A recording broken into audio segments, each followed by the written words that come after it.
Before 2020, work looked very different. We woke up early, rushed through traffic, and spent most of our days inside office buildings.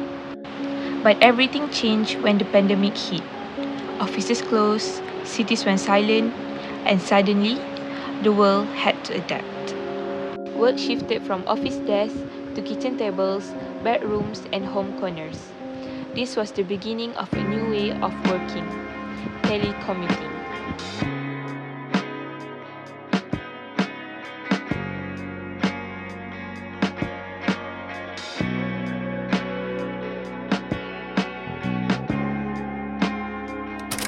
Hi everyone, I'm Miss Rina Nabiha binti Muhammad Zaki, and today I'm sharing something that I think most of us have experienced in one way or another: working from home, also known as telecommuting.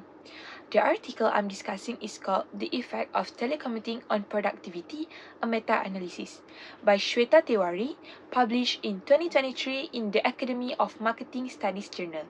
Let's take a closer look at what she found. So first, what was the article actually trying to find out? Basically, the main question was, does working from home make people more productive or less productive? Some people say working from home is great. No traffic, more flexibility, less stress. But others say it's hard because you miss teamwork, you get distracted easily, and you feel lonely. Because of all these mixed opinions, Tewari decided to look at many studies at once instead of just one. This is where the meta-analysis comes in. A meta-analysis is basically a method where you collect results from many previous studies, compare them, and find the overall pattern. It's like instead of listening to one person's story, you hear from a whole group and then you see the bigger picture. So it's much more reliable. Tewari looked at studies done across more than 60 years, and she focused on 6 major studies that compared people who telecommute with people who work fully in the office. And the main result was clear. Telecommuting has a positive effect on productivity. The statistic showed a mean difference of 3.645, which simply means people who work from home tend to perform better. So overall, yes, working from home actually boosts productivity. But why does this happen? There are a few reasons, and the article shares some. First, less commuting. People save time and energy.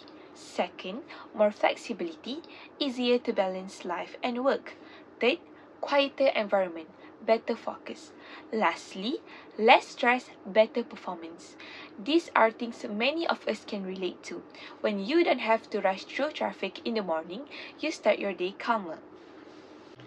However, the article also reminds us that working from home is not perfect.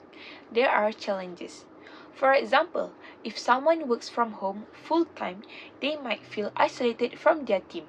They don't get the same face to face support, quick discussions, or team bonding. Some people also find it hard to separate home life and work life.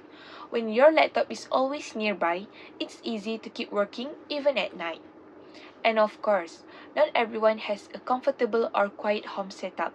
If there's noise, family members, or space issues, productivity can actually drop. That's why the article highlights something important: the hybrid model. People who split their time between home and office actually show the highest satisfaction and performance. They get the best of both worlds: the comfort of home and the teamwork of the office. Tewari also talks about how telecommuting benefits companies and the environment. For example, AT&T saved more than $550 million by allowing staff to work from home. And because fewer people were driving, they saved millions of gallons of fuel, which helps reduce air pollution. So, it's not just good for workers, it's good for businesses and the planet too. But for telecommuting to really work, companies need strong systems. They need clear communication, clear goals, trust, and good support for employees. Without this, people can feel lost or disconnected, and productivity might fall. So, to wrap up, this article by Shweta Tewari gives a full picture of how working from home affects productivity. The overall conclusion is simple: telecommuting can increase productivity, but only when it's done properly and supported well. And thank you so much for watching. Hope this helps you understand the topic better and maybe appreciate your home workspace too.